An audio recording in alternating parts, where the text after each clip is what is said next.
So today we're going to be looking at the centre mids, seeing if they're worth it, who's the best one, and what positions you should really put these players in, because a lot of them have got multiple that you can go with, and I've gone with the most centre mid feeling cards you can physically get out there. We do split them up in cams, we have DMs, and then obviously centre mids as well. These are going to be the players that you want going up and down the pitch. So if you're looking for coins, head to the description of the video, have a look at U7, click go to site, and you'll be transported straight to the coin page for FC25.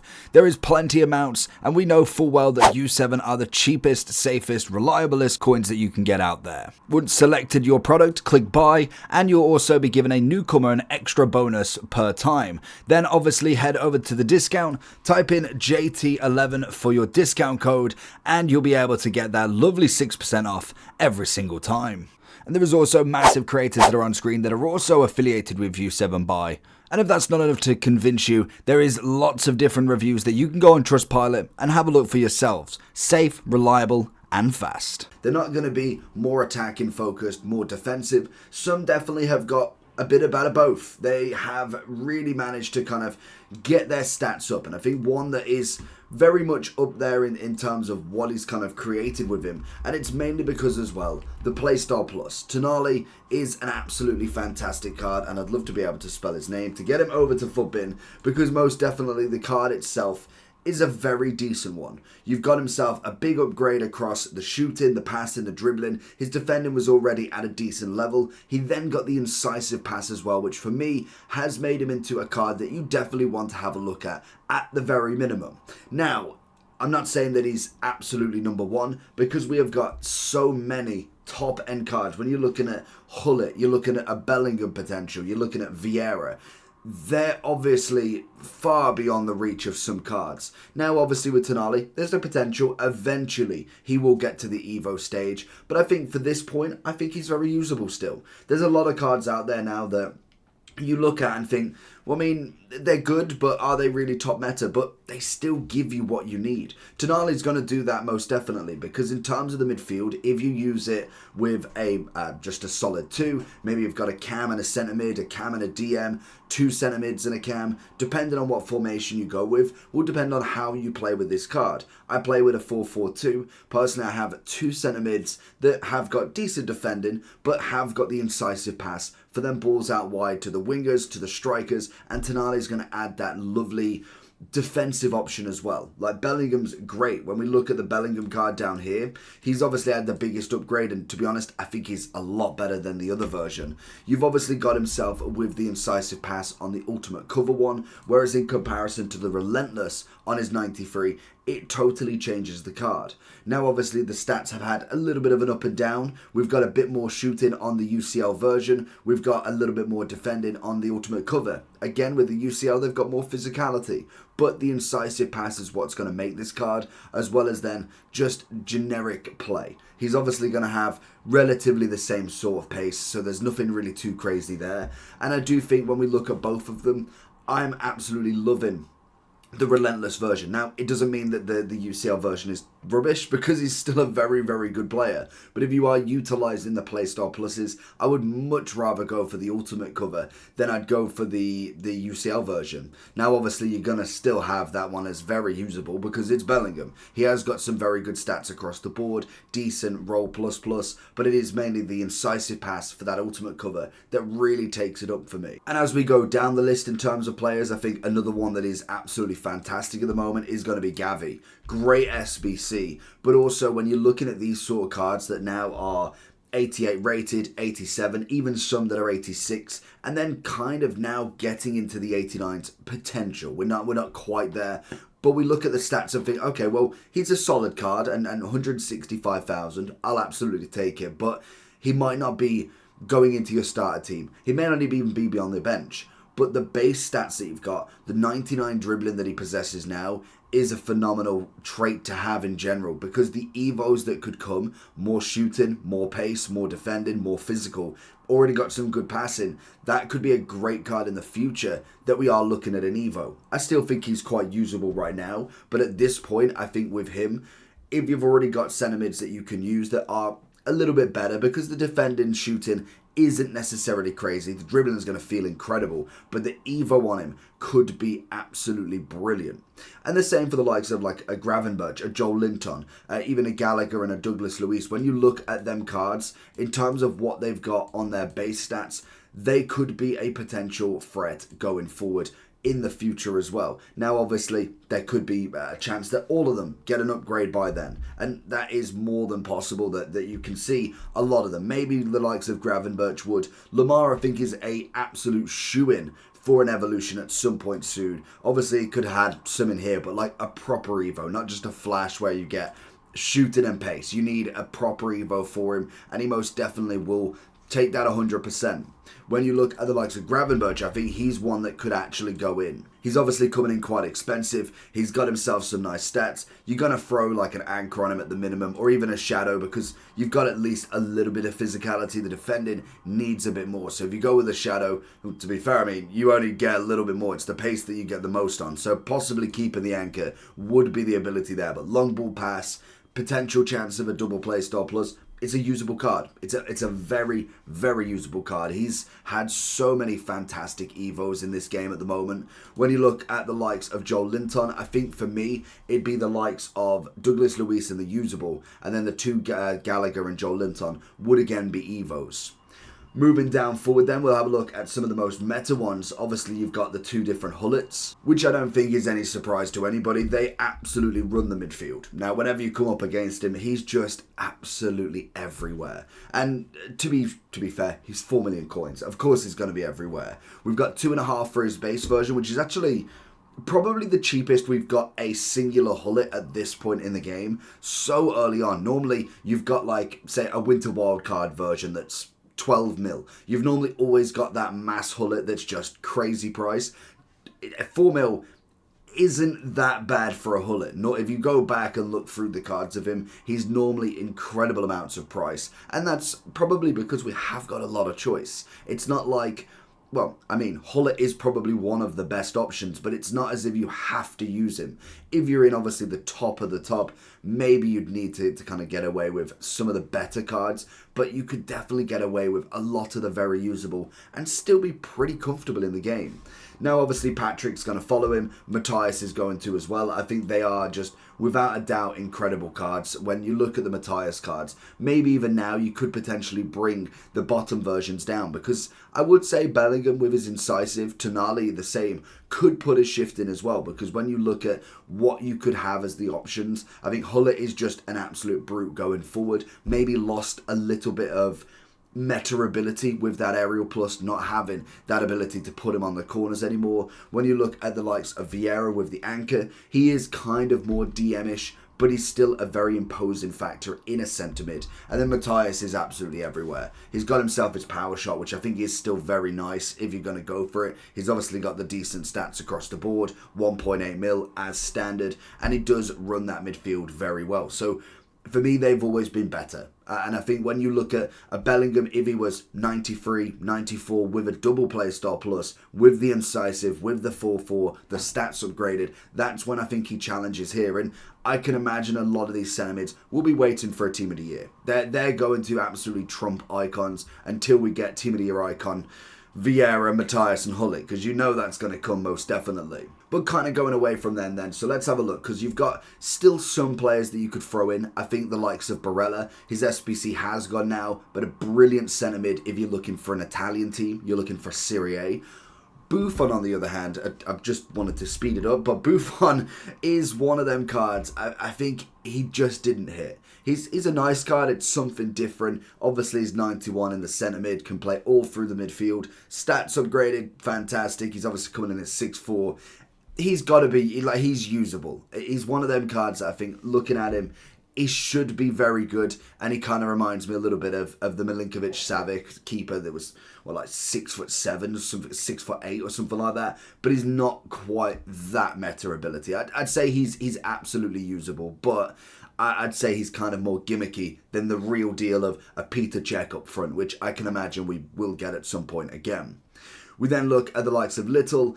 Press proven. Honestly, I think the card stats is nice, but I would say she's a miss. I'd maybe say Evo, but realistically, if you've got the likes of these coming in on the Evos with Gavi, with Lamar, their stats for me, I've got a better potential going into an Evo as well. Gundogan, love the card. I think they did really, really well with these, especially going for the Konate. As much as there is better centre-backs, there is better centre-mids, I will always take a free card. You're never going to turn down a free card.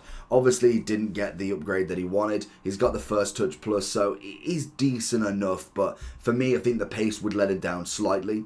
McTominay is going to be very similar in that aspect. Again, could be considered more of a DM in this, but stats-wise, he's got a nice array across the board. It is only the passing that really lets this card down. Now, obviously, again, didn't get the upgrade, but the potential to keep going forward in an Evo could be the shot for him. I've seen him play quite a decent amount, and maybe in a centre mid, I would say Evo. DM, I'd probably put him as quite usable still. I think he can hold the DM, but going up and down, the pace and passing probably isn't going to be up to the scratch of what we've got here.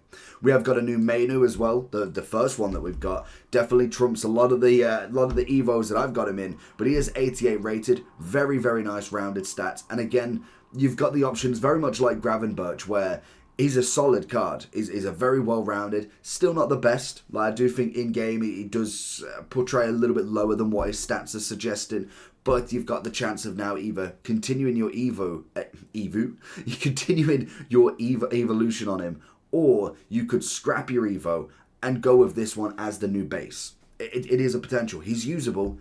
I wouldn't quite say he's very usable, but he's definitely usable at the minimum. But he is definitely going into more of an Evo at some point, because he's going to be the better chance. You're going to get the double play style plus on him. Tiki-taka's not the worst thing in the world, but it would be nice to have an incisive, either an intercept if you're looking more defensive for him as well. It really could work out nicely.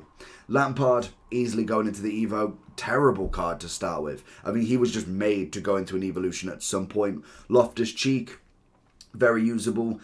I think even Thuram now, you obviously got him from the start of the game, so I wouldn't expect him to still be incredible in this part, but he's another Evo card if I've ever seen one. He's a very nice centre mid, good base of stats, needs a playstyle plus now. I believe he's a 3-star as well, so that has all got to be finished before we put him into that next level.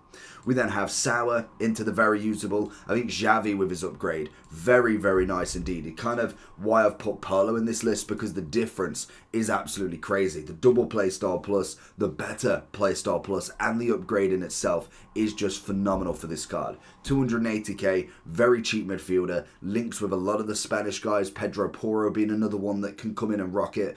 He's just a fantastic passer of the ball. If you've got somebody on the outlet, he is going to be the one that you want to get to. Whereas when now you look at the likes of Pirlo, coming in a little bit cheaper, long ball pass, it's decent, pace-wise could do with the upgrade. We're waiting for that next Pirlo to hit. It needs to be there. So Pirlo for me at this point would be a little bit of a miss until he gets that upgrade, in my opinion. His passing's still phenomenal, but the pace is going to let him down.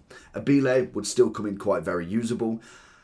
Gerrard is kind of like, he's almost like an upgraded version of Lampard. He's still not great, but he could be used. Like, he's not totally woeful. He's got the power shot, which is a nice little gimmick for the outside of the box, but he's kind of just there, in my opinion. We then move into McAllister. I think he's very, very usable. If you manage to get him into your Champs Mastery, I want to say, it's going to be quite a high one to get, but he was an incredible card with the incisive as well. Brilliant. Marquisio needs an upgrade. I think Milinkovic-Savic now could do with the upgrade.